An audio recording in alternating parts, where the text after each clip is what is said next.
wellnesscouch.com, streaming wellness into your lives. You're listening to A Quirky Journey, the healthy family podcast with your hosts Jo Whitten and Fouad Custard.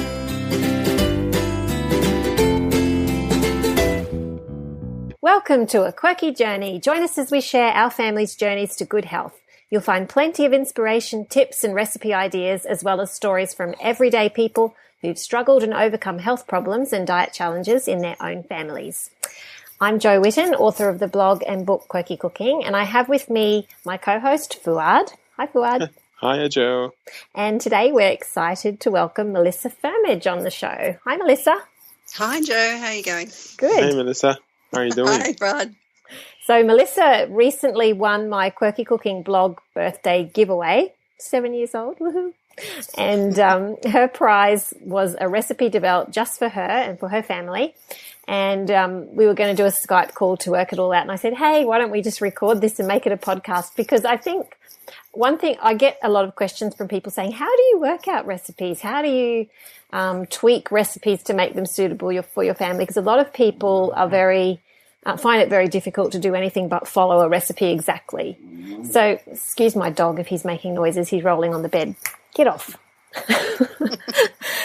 So we might sort of, give some people some help by talking through it, I thought. So, and we can also talk about your family's story and find out a little bit about you guys and what you like and where you're coming from with food. So feel free to tell us what you want to tell us, but we'll have some questions, won't we, Fouad? Yeah, for sure. I'd love to, get, started by knowing how Melissa got into Quirky Cooking and why she is a follower to start off with. Yeah, that might be a good one. There you go. There's your first question. All right. Well, it's been a bit of a long journey. I have twin boys who are now 12. Mm-hmm. And one of my boys didn't like loud noises, loud places. When you went somewhere like playgroup, I'd have the double pram and one boy would be trying to get the clips off so he could get in and play, and my other one would be screaming, no, no, no, no, no, and wanting to get out. Go in and would get out of his pram. And I noticed that he reacted to things like red cordial. Mm-hmm. We personally didn't give them stuff, but when we went out and, my grandparents and that alike, they give them things that you wouldn't normally. And we were out somewhere and my friend bought them, it's lemonade with red cordial. I don't know what it's called. But he drank it and was off his nut. He was bouncing off walls. We left because I couldn't contain him. Yeah. And he was about 3 at that stage. And that's when I started on the road of trying to work out he's reacting to things. How do I work this out? And I had a few misses. went the medical route first to GPs and stuff, and got referred to specialists who just weren't very helpful. And I was pulling my hair out, and we were having troubles with him at school and things like that. So I was speaking to a friend of mine who is related to Sue Dengate from Failsafe. And she said, why don't you just get the book? And I'd never heard of it. So I went to the library and got out the book and was reading it, was going, oh, my God, this sounds like my other boy, that oppositional defiance thing. And, this sounds like Harrison. And both of them just coming out in different ways. Yes. So we did the Failsafe. So I found a dietitian here in Canberra who had studied at RPA with the allergy diet and eczema and asthma, I think it's called, diet. And we just got started on that, and we did the 3 weeks of just that food and detoxing. And my other boy had terrible constipation, and he was on lots of medications for it. And on the 3rd week of the elimination part of it, he emptied his bowels completely. And then by the end of that month, I'd taken him back to the paediatrician, and he said his bowels they're not even dilated. Like, what have you done? So I was like, well, this is working. And the teacher at school said, what have you done with Harrison? He's like a different boy. What did the doctor think about you changing things? I told him about it, and he sort of went, oh, that's interesting, I'll have to read it. But we never went back. He referred me to the GP. Yeah. and said if it comes back, come back to me. But I never went back to him, so I don't know whether he took it further or not. I highly doubt it, though. It's such a pity. So then we did that, and we were trying to do the reintroduction, and we were doing that for years. And in the meantime, Harrison was diagnosed with high-functioning autism. Okay. And how old would he have been then? He was 5. Okay, yeah. It was the end of kindergarten. So what were the symptoms of the high-functioning autism, if you don't mind? He was what they call meltdowns. So it's like somebody throwing a tantrum, except it's not. It's I can't cope with what's going on. So he found school very difficult. He didn't like loud places. We had to go to places early and be there first so that the noise slowly that would have been got hard worse, because if you went in there and it was noisy, that was. And how was his development, like language centers and that kind of stuff? He actually has fantastic language skills. Okay. And his sister's in the process. She's 5, and she's in the process of being diagnosed now too. And she also has fantastic language skills. Okay. Their vocabulary is good. He's highly intelligent. We had to do a test to get him into for being Intolerance, and he came up in the top percentiles for his intelligence level, but it wasn't coming across because he couldn't cope at school with the kids and the noise, and he was constantly melting down, and he wanted to go, he wanted to be there, but he couldn't cope being there, so he would go in. He liked water, and that helped calm him, still does, so he would take himself off to the bathroom and just splash around in the water and listen to it running, but he was getting into trouble for that, and he'd completely melt down when they'd try and pull him out. Oh, dear. And I ended up quitting. I was just working part-time, but I ended up quitting just to stay at the preschool just to help support him. Wow. Wow. So, and that was sort of... And how is he one-on-one as a person? Is he okay? Like, his symptoms are fine? Well, we call him our Quirky Kid. Okay, he's quirky. He doesn't give eye contact, and which is fine. But we're teaching him that you just need to look around the person's face. You don't have to look them in the eye. But you just have to sort of look in the general direction of their face so that they know that you're listening to them. Because you have to teach it. You had to teach him everything. He's pretty good now, but everything that's innate for us, they have to learn. So that was a lot of work for you, I guess.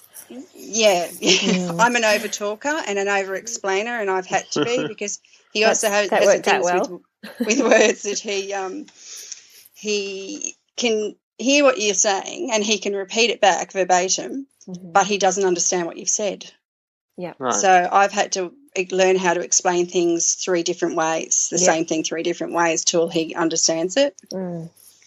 And you have to learn to say, you tell me what I just said in your words. Yeah. And he'll often go, I don't know.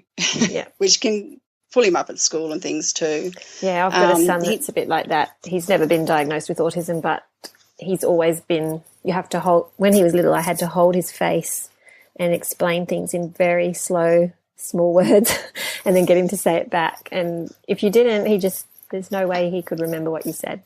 Yeah. Yeah, it's a lot of autism traits that are well known in autism. A lot of people have. It's why it's called a spectrum disorder. That's right. So you can have bits and pieces of it, but not enough to be diagnosed as autistic. Autism, yeah. So, and there's a lot of them out there. And I think it's getting more and more. And I think it is. Yeah. There's different views as to why. I think it definitely has something to do with food and the way that we eat in our society and our surroundings and all sorts of things that have changed our development. I think so too. I think we've probably over-processed things so quickly and that the body's not coping with the change. And I went to an interesting thing. They were talking about the switch, because I've always been like, well, I've got twin boys. Why does one have autism and one doesn't? Because it's the same environment for both of them. But you have to have the gene with the switch. So, are they identical twins? No. They're fraternal, which is why. Which is why I have one with and one without. But and I went to this interesting talk where they were saying they had these frogs that were in their environment, they were really fat and didn't live very long. Mm-hmm. And they took them out of the environment, and their offspring came out looking like a normal frog. Yeah. For their species. And then when they put them back in that environment, their offspring ended up being these fat things. So it's just the environment can flick a switch, and whether it's the food or what, I don't know. Yeah. We've messed around with our environment so much that we can't even point the finger anymore. Yeah, that's right. So many things. Wow. Yeah. So that, sorry. Yeah, so you that keep was going. how I sort of got onto it. And then my father gave me the money to buy a Thermomix. And I started Googling, because by that stage we were gluten, dairy, corn and soya free. Wow. Yeah. Because we couldn't get off the basic low allergy on the Failsafe diet. So once we were gluten, dairy, corn and soya free for a year or two, I think it was, we started reintroducing the vegetables and things, and he can tolerate them now. Oh, that's Great. good.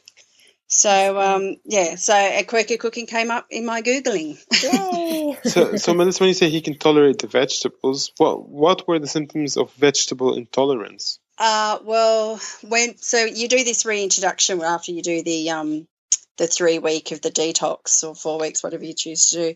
And we started off with salicylates, which is a natural, I'm not sure if it's, I can't quite remember. I think it's like a natural pesticide that's in fruit and vegetables. It's naturally occurring. And he ate the bowl of salad, hoed into it, and by the time he'd finished the bowl, we'd lost any form of eye contact. He was slurring his voice, and he became nonsensical. He just was speaking nonsense. It was that quick. It was instantaneous, and we've realised now when he reacts to something, it's pretty instantaneous, but it takes 3 or 4 days to get over. Sometimes a bit longer for him to get back on his feet again. I've heard that before. Yeah, it's frustrating when. I guess it must be really frustrating for you if someone gives him something that he's not good with. Yeah. It's like, no. Yeah.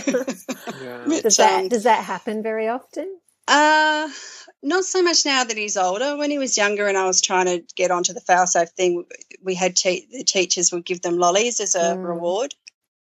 And I'd be like, no, don't oh my God. the lollies. But I ended up finding things or like pencils or rubbers and saying, can you just give him these as a reward and not food? That's good, yeah. Because he can't have the food. And I think that's becoming more and more of an issue. I hear that all the time in my chat groups, that people are fighting that at school all the time.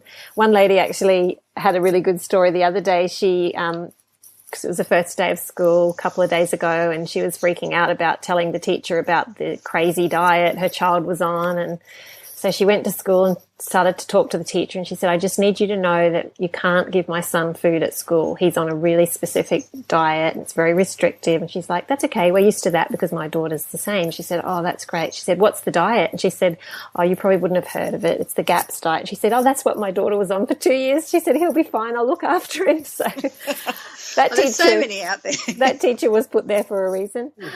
So she was so happy because it can be quite frightening leaving your child, you know, with someone else when you know that they're going to react badly if they have anything they can't have.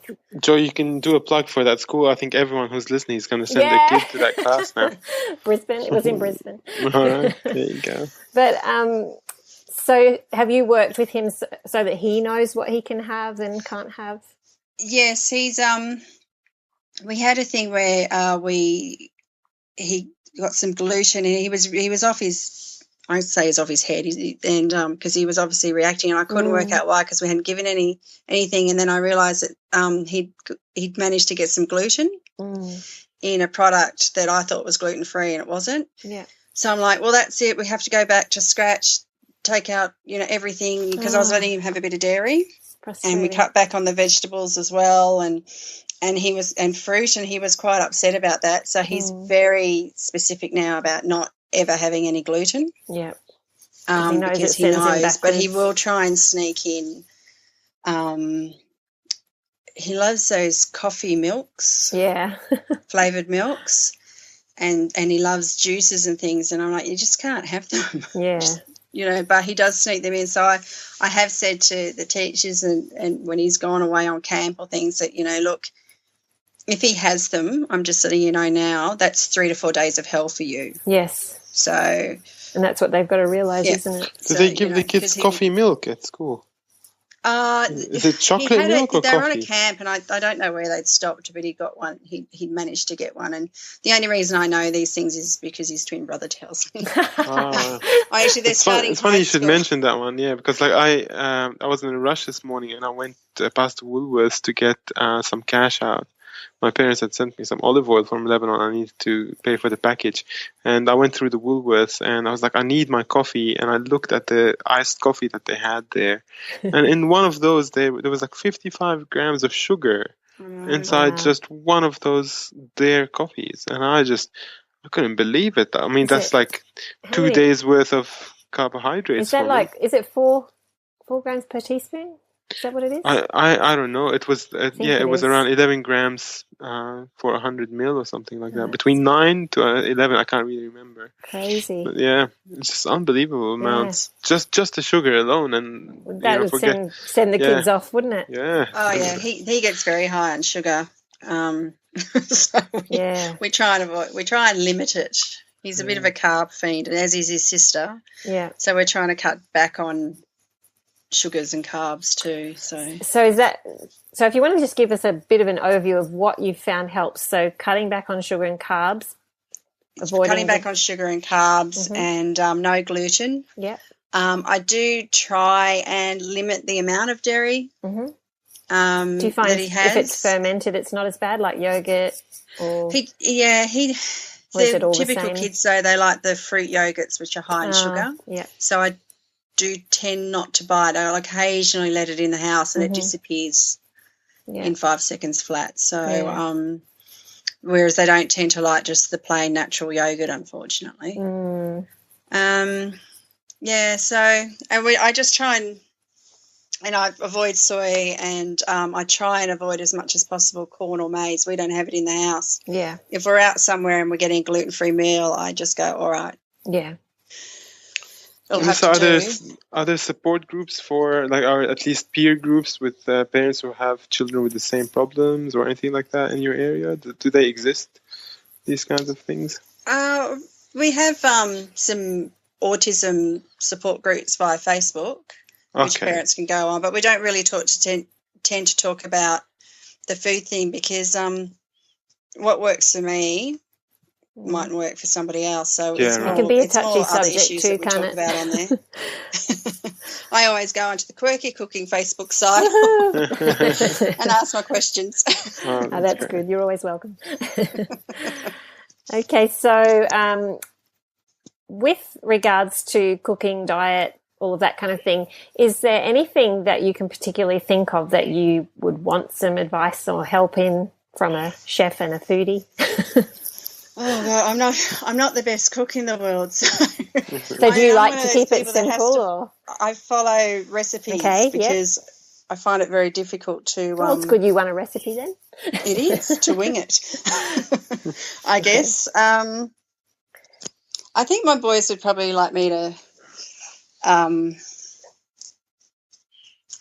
What they like? Well, like they say with the text message and stuff, which would involve me trying to make tortillas and things like that, and I'm really bad at that. They are really, really bad. I mean, they can be easy, but when you go gluten-free, then they're not easy anymore, and especially if you're also corn-free, because the other option is usually corn tortillas. The corn, which we try and avoid too. There is wraps that you can make that are I make some that are buckwheat. Well, I used to buckwheat and almond. Can he have nuts? Can your kids have nuts? They couldn't have nuts at the primary school. They can.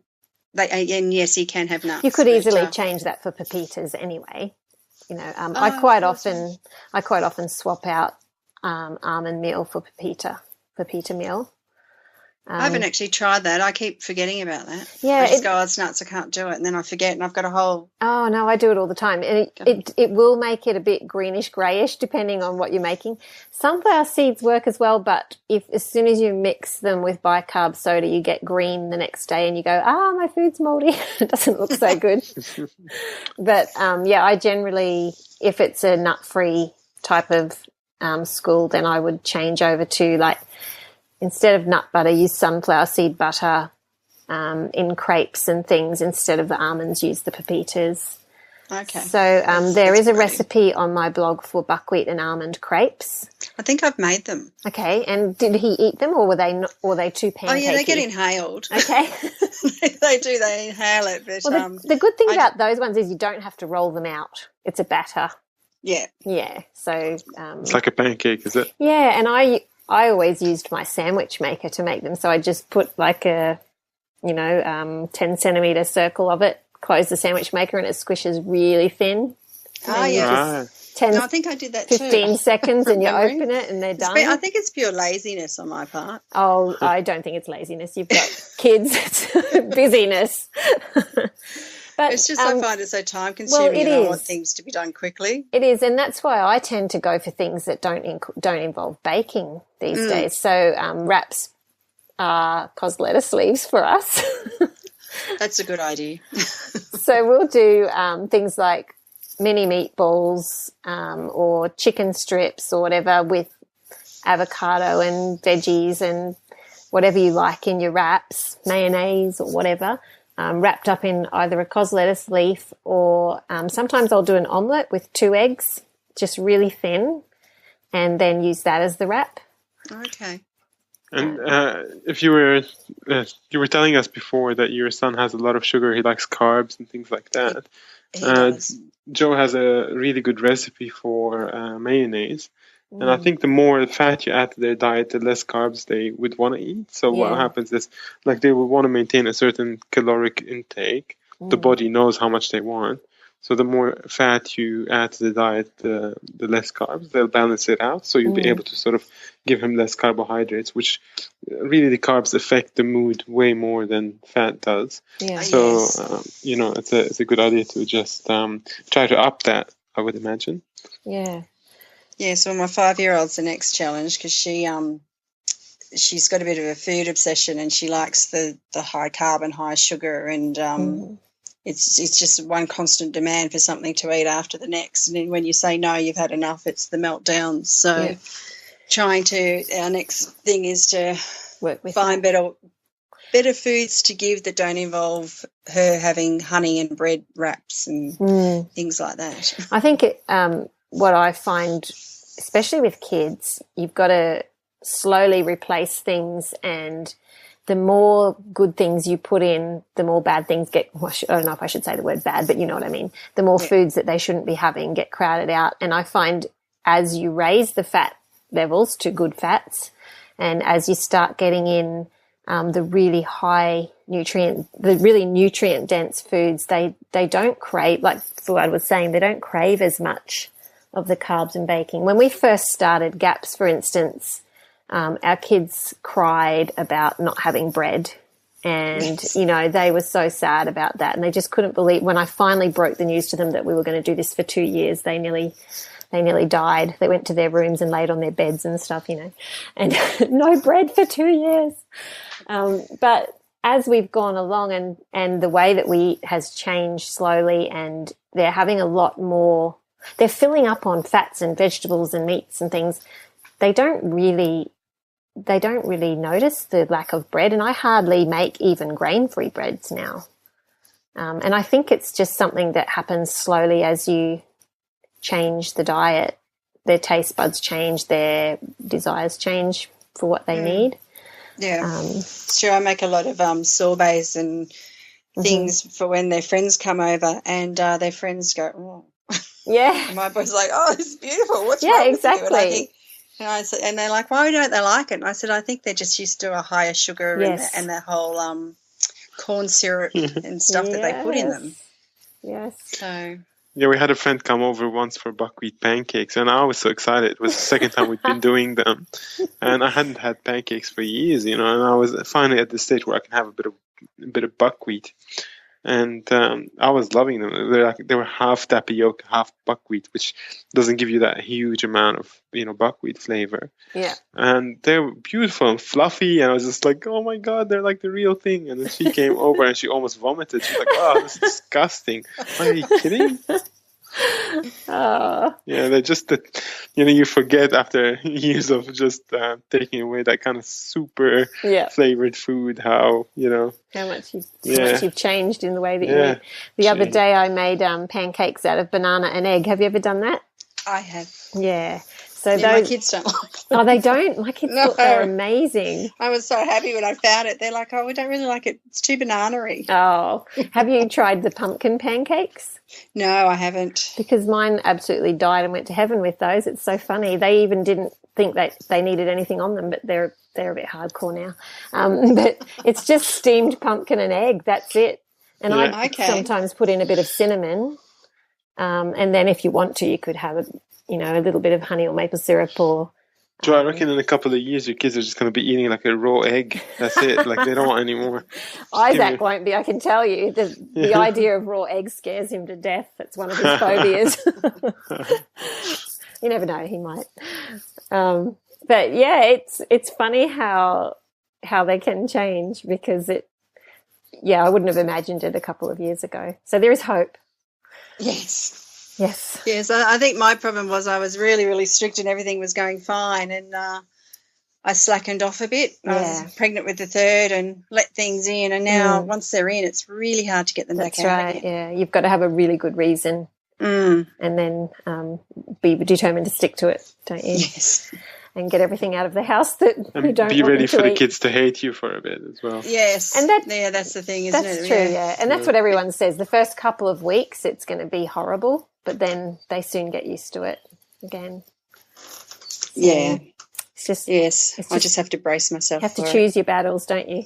Well, you do. Yeah. You do. Well, Melissa, we're gearing up for like a GAPS, not a strict one here, but a bit of a GAPS journey for ourselves with little Sophie, and so we're feeling the trepidation. We're feeling it's funny because it feels sort of like makes you nervous. You're like, oh, really? Like I have to do this now, and you do feel nervous about trying to introduce this kind of thing for the whole family, and it's a big journey ahead. Because once you've committed to it, you don't want to. Yeah, if you don't stick to it, then the hard work was for nothing. Yes. And it teaches them that you are flexible where you shouldn't be flexible, and so it's a big undertaking. So good luck with the reintroduction. Yeah. Yes, thanks. I'm steadying myself. I'm going to get through that first few weeks of school, and then going through the pantry and chucking it all out. Yeah. And starting again. Some people do the whole cold turkey thing and chuck everything out, and some do the wean it down. Yes, I think the cold turkey worked well with the boys, but it did with for Miss me, Five, I think we're going to have to do an exchange program with her. Yeah. Actually, cold turkey, that's really good. You should feed them some cold. Sorry, bad joke. What? It's like a good recipe for cold turkey. Okay, cold turkey. Yeah, you could always try that. That should be GAPS friendly, Joe. Yeah, it should be. Yeah, it should be. There you go. Okay, so we need to figure out a recipe for you or some few ideas. So now we've got, they like Tex-Mex. Yes, Harrison's been on at me all day today saying, now make sure I want the Tex-Mex chicken wings, but I want them to have a crunchy crumb. Oh. Okay. And I'm going, so you want buffalo wings, you don't want the Texas chicken wings. Is that what you're saying to me? He goes, I want them both combined. Okay, that sounds fun. I'm not sure. I mean, I've made buffalo wings before. Yeah. For them. But we went to this Mexican restaurant. They had these things called Texas ticklers, and I could taste the Tabasco type sauce on them. Mm-hmm. And they were quite spicy, but they didn't have a crumb or anything on them. They were that was like a marinade barbecue kind of thing. Yeah. But he wants the crunch as well. He wants the crunch as well. Well, I often do my fried chicken with almond meal or coconut flour, and that works really well. But what I find works best is if you bake them, because when you fry them, like you can cover them in the fat and everything, and then so I do melted ghee. Have you tried ghee? Can you have ghee? I have. I've got ghee here. Okay. Yeah. So he's okay with that? Yes. Okay. Yeah. So I find that rolling them in the ghee and then so you would use like a spicy either almond meal or coconut flour or even a mixture of both, and then bake them. I drizzle more ghee over the top because I like them really crispy, and then bake them. And that way you don't get all the burning in the frying pan from the almond meal coming off. Yes. I hate that about it. So do I. And it spatters everywhere and it makes such a mess, and you've got to stand there mucking around with it. At least when you put it in the oven, you just walk away and leave it. Yeah. So we can definitely play with the recipe for that. Melissa, do you have potato starch in your diet? Can you eat that? Or yeah, we can. Yep. I find that really works very, very well with fried chicken. You can just you can put the chicken in a bit of egg, or even without, you can just put it in the potato starch, and you can heat up a little bit of butter or oil, whatever you want, and then you can add a little bit, say, garlic and coriander if you want, chopped up, and then you add the chicken in there. You fry it until it goes crispy, and the potato starch will get super crunchy. And then you can just put some lemon juice, and if you like the chili that you had before, you can put some Tabasco or sriracha on top and kind of cover that whole thing. And what will happen is the potato starch will go a little bit soft from the outside but stay crunchy on the inside, so it'll have like a two texture thing. And then the chicken, it's really, really something else. Great dish. That sounds amazing. Oh, I can see the stores. I'm going to have to go buy myself a whole heap of chicken wings and experiment. That's right. Really we're going to experiment for. Well, I am. I'm going to experiment for you. Yeah. Oh, are you, Joe? Okay, is that what's happening? Yeah, I've got to make the recipe up. Okay, there you go. Potato starch. Yeah. So I'll be picking your brains, Fouad. Sure. Okay. There's fried two types with the potato. Fried brains. Potato starch, and there's a potato something else, isn't there? There's potato flour and potato starch. And quite often potato flour, you look at the ingredients and it says potato starch. So it can get very confusing. It does. That's why I think I stopped using it. It was just like, I don't know what's going on here. I think it's the same. Yeah, I think it's the same thing. Well, they say that the flour, in America they have flour and starch, and they're two different things. But in Australia, usually it's just the starch. I don't know that I've seen the actual flour here. The flour is wetter, whereas the starch is very dry. Yeah. Okay. All right. So we need to think of something else besides the chicken wings to go with it. So what would you usually have with them? It's such a rare event. I mean, I make nachos. Okay, yeah. For them, which they have, and I sneak in carrot and zucchini and what do you do? I can find. What do you do for the corn chips? Do you just have them now and then, or? Just have them now and then. But it would be good to find a different... It would be good. I used to get the gluten-free wraps and spray them with a little bit of oil and put some herbs on it and cook them up in the oven. Yep. But again, it's just more carbs, really, isn't it? Yeah. And my little one, she'll just keep trying. She won't want to eat the meat. She just wants to eat the corn chips with the sour cream and the avocado. Yep. So it's trying to get her to eat the actual meat that's got the vegetables in it. Okay. So that's something to work on as well. You can definitely serve like some raw vegetables next to the sour cream and avocado, because the flavor is so strong. Let's say like a guacamole or something. Yeah. Then like a cauliflower would you can hardly taste it, I think. Would they eat that? My boys probably would. My little one has an aversion to anything healthy. Have you... You don't like that when I say that. No. You need to go to bed. Do you have a... Come on. I'll be there soon. We won't take much longer, we promise. We're nearly done. Go on, you must go. It's very late. Do you have a dehydrator at all? Sorry. You're right. We can pause if you need to. Sorry, she's. I can't hear you because Dad's trying to take her away. That's okay. It's way past her bedtime. If you need to pause, you can. Okay, it's right. He's taken her now. Okay. I thought it'd be really nice to be able to make something like a soft wrap, like, I don't know, like a chimichanga or something like that for them. Yeah. But I don't know. Okay, that's all right. I've got some ideas for that too, because you can use coconut flour and egg whites and make a really nice tortilla with that. Oh, really? Yep. And you can deep fry them if you want to, or just fry them in a little bit of coconut oil or ghee. Yeah, we're not big on frying here. Yeah, so. I usually do just like a small amount in a frying pan and fry them both, like even wait till they're a day old because then they're nice and dry. And fry them both sides in coconut oil. And then you've got the crunchy shell for a tostada, if you like tostadas, which is quite fun for kids because you can just put out all the fillings on the table and they can layer in what they like, and hopefully you can get some veggies in there too. So we'll do things like refried beans, savoury mince, shredded lettuce, tomato, salsa, sour cream, cheese. So you do all the layers on top of the tostada, and then you can either do mini ones and just pick them up and eat them like that, or you can cut them with a knife and fork. So that's a fun thing. Or if you want it soft, you can do the wrap idea with the same recipe. Okay, that sounds great. You can also do plantain chips, which work really, really well as a nachos replacement, which is just green. I haven't been able to find plantains here. Are you in Canberra? Okay. Yes.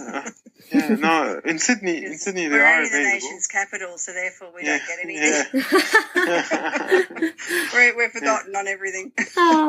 You probably could find them in Asian shops if you have any around. I do see them here. Yeah, we do have a lot of Asian shops. I haven't seen them when I've been in there, but I'll just keep looking. Do you buy them fresh, Fouad? Somebody will say, I'm from Canberra and they're here, but I miss them. Do you buy them fresh, Fouad? Yeah. I haven't ever seen them here. But maybe at markets, and I just haven't noticed. Yeah, they're like the bananas. They look like bananas, but they're very starchy, aren't they? There's a lot of variety. They actually do ripen up and they go yellow and spotty and black and all that. But they sell them in the green, and they're usually thicker than normal potatoes. Sorry, normal bananas, and you just use them at that point when they're green, and when you cut them, you just cut them in like cylinders. You can just cut them a bit diagonally so you can give them a bit more surface area, and then you just fry them in a little bit of coconut oil or a lot of coconut oil. You can deep fry in the coconut oil, and it only takes a minute, and they crisp up very, very quickly. Okay, you just take them off. Yeah. Good idea. All right, I'll have to keep my eye out. Yeah. They're delicious. And you can also make like little, not tortillas, what do you call them, Joe? You can sort of squish them down and fry them in the frying pan, and they can crisp up like a tostada. Bigger. Yeah. Okay. Yeah. And sweet potato chips, things like that. But I find them a little bit tricky to fry to get the right texture. Like they'll be too soft and then suddenly they're burnt. Do you find that? Yeah. Sweet potato is difficult. Beetroot's easier. Is it? Okay. I find. Beetroot? Yeah. But the easiest of all is taro. Yes. Yeah, that's very starchy. That's really, really good. Taro fries up very quickly. The only problem is usually around here it's around $9 a kilo from where I buy. Yes, it's really easy expensive. to grow. I've grown them before. Yeah, there you go. But what about brushing them with oil and baking them? The taro? Yeah, I guess that would work. But like if you're using a good oil and it's not too hot, then you don't really worry about it. Yeah, just trying to think what would be easiest. Yeah. It's just because kids just inhale them. Yeah, so you kind of have to fry them to do enough. Yeah. Baked wouldn't probably get enough. Yeah, they do inhale, don't they? Anything crunchy. Yes. I think, it's just instead of just immediately putting them on, say, cabbage nachos instead of corn nachos might be a bit too aggressive for them. And yeah, it might be. Just moving to like a root vegetable would be a good idea. Like, they're always way better than grains, always. So if you had the option between having a fried potato or a fried corn chip, I'd always go for the potato. And so, you can sort of base your decisions on that. Like, you don't want to refine food, as whole as possible. And if it's, all you need to do is fry it, then it's definitely better than processed corn. Yeah. Yeah. Definitely. All right. Well, because that's what we're looking in that sort of whole foods, Whole 30 type plan. Oh, yeah, try and slowly get the kids into it. Yeah. So you're thinking of going more towards, is that the paleo one, the Whole 30? Yep. Yeah. Yeah, that's the one. It's a great book, that one. It's a bit stricter than paleo, I think, the Whole 30. Yeah, it is. It's a bit, even a little bit like GAPS. Yeah, very similar. Yeah, so I was sort of looking at that too because I think I'm getting I've got psoriasis, so it's getting into my joints. Oh, yeah. So I'm thinking maybe something a little bit less inflammatory would be good. Lots of broth. Yes. They have a lot of broth in the Whole 30 too, don't they? They do. Broths and they're fermented very big on foods. the broth. Yeah. Very big on it. Very healing. But, we haven't done that yet. It's another one of those things of just feeling a bit daunted by it all. So broth is so easy, honestly. You got a slow cooker? I do. I have two. Oh, so. you're all set up. Yes. You just got to go to the butcher's and get the bones. Yeah, I've made the broth before, and I've made it a few times, but as I said, I think summer too, I get a bit lazy and I don't. Yeah, summer. Don't do it. Yeah. I was trying to get the kids to do it. I was trying to get them to drink it. Yeah. As long as it tastes like chicken soup, I usually find it's okay. I think I've made the beef ones, and that's a bit one harder. boy liked it, but the other two are like, no. Yeah, that's a little bit harder to stomach at first, I think. Yeah, it's full on. I'd rather chicken. I'd start the kids with chicken, and I use like a whole chicken, and then take the meat out when it's soft, and just keep cooking the bones a bit longer with veggies in there, and it just tastes like chicken soup, broth, juice. It's delicious.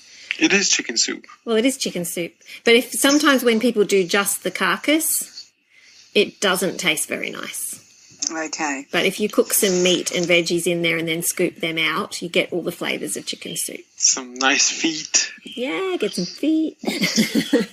Just don't show the kids. There is no way Isaac would have the broth if he saw feet in it. I mean, chicken feet. Yeah, I have too.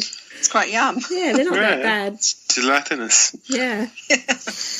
Kids might not. These ones were nice and crispy and crunchy. It was there. Oh, there you go. And where was that? It was in London at one of the ladies I work with. She took us for a proper Chinese meal. Chinese meal. Yep. Yeah. Wow. So it was divine. Yeah. Awesome. Okay, well, I think I have some ideas. I feel like I need to let you go because you've got kids that need to go to bed. But do you have any more questions for us before we go? No, I think I've been, every time I try and think of something, I go, no, I don't know. That's all right. No, that's okay. I've got some ideas. I try and think of too many things and then get overwhelmed and then just don't think of anything. Yeah, I know that feeling. Makes sense. Yeah, it totally makes sense. It's story of my life. I go, oh, there's too much on my mind. I'll just go bake a cake. Yeah. But now you have Trello, Joe. You're using Trello. Yes, I'm using Trello. There you go. Fouad got me onto Trello, which helps me organise myself. What's Trello? It's an online, like a list thing where you can just Google Trello.com. I think it's .com, and it'll tell you. But you can get all your lists and all your priorities and all your to do and done and backlog and all that, and it's all there. And does that sound? That sounds like a good idea. I'll have to look it up. Yeah, it has helped. There you go. All right. Well, can you think of anything else, Fouad, that any more great advice? No, but if I do, I'll make sure I'll post it in the Quirky Cooking Facebook group, and I'll tag Melissa. Yes, Great, thank you. No one more thing. I've just thought of something. Okay, good. A Mexican dessert. Okay. Well, I must admit my Mexican desserts were always panucci, which I cannot eat anymore because it's just pretty much brown sugar. Okay.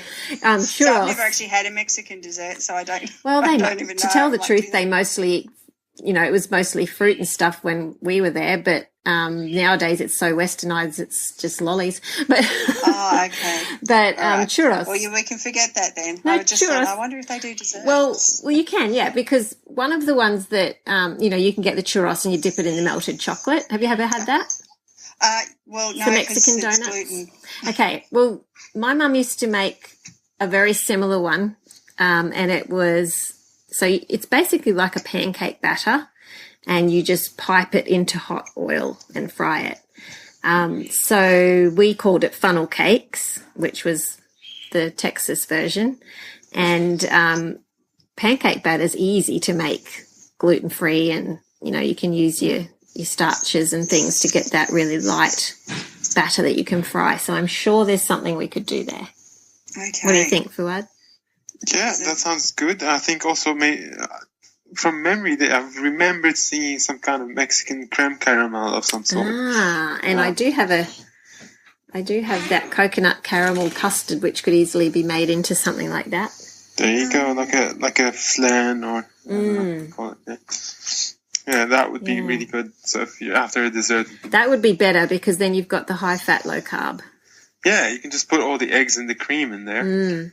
And use like a sugar replacement if you use like xylitol or something. So what sugars do you usually use, Melissa? I try to avoid the replacers. So if I do use a sugar, I'll use the coconut. Yep, coconut sugar works beautifully. One or the Rapidera. Yep, they both work well in caramel.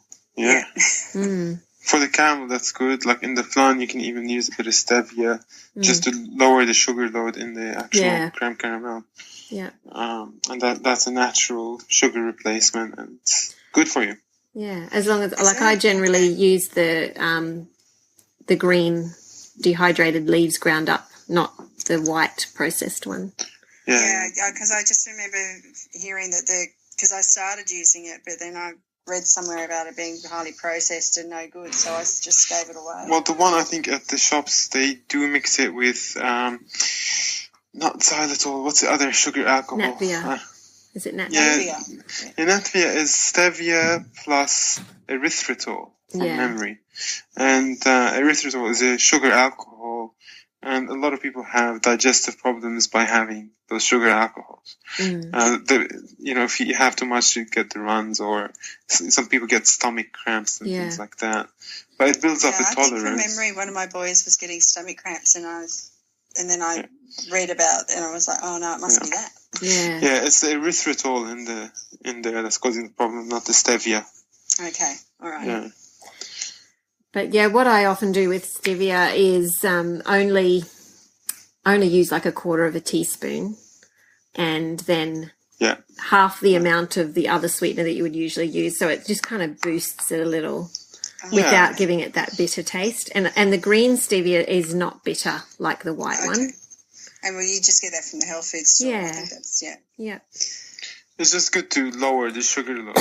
And, and if it doesn't affect the end result and you're safe, then you may as well do it.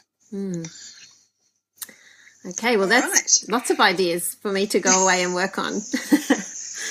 All right, well, it's very, very exciting. Yeah, I'll get back to you on the email as I go to make sure that I'm on the right track, and we'll get that done. Oh, we'll be happy with anything you do, Jo. It'll all be great. Oh, it's all good fun. All right, well, it was lovely to meet you, Melissa. Yes, you too. And hopefully... You'll have to come to Canberra. Well, I actually can't tell you when, but I am going to be coming to Canberra. Why would you go to Canberra if there's no plantains there? What reason would you have to go? Yes. Well, this is true. Well, I haven't eaten plantains before, so I won't miss them. So I'll go. I'll make sure I'll pick a couple for you when you come to Sydney, Jo. Okay, thanks, because I want to try them. Yeah, me too. Yeah. Well, I should do a plantain delivery business by the sound. Yeah. Yes. Plantain chips. Yeah, I start plugging plantains on the podcast. Yeah. I have a plantain empire. That's right. Before you know it. You could just start a plantain. It's a whole new business for you. Yeah, that's right. Start making healthy plantain chips. Yeah, that's it. There you go. Awesome. Oh, yeah. Let's do it. Quirky plantains. Awesome. We'll do it under. Yeah, let's do that, Joe. You're always coming up with new ideas for me. I'm busy enough. Ideas for us.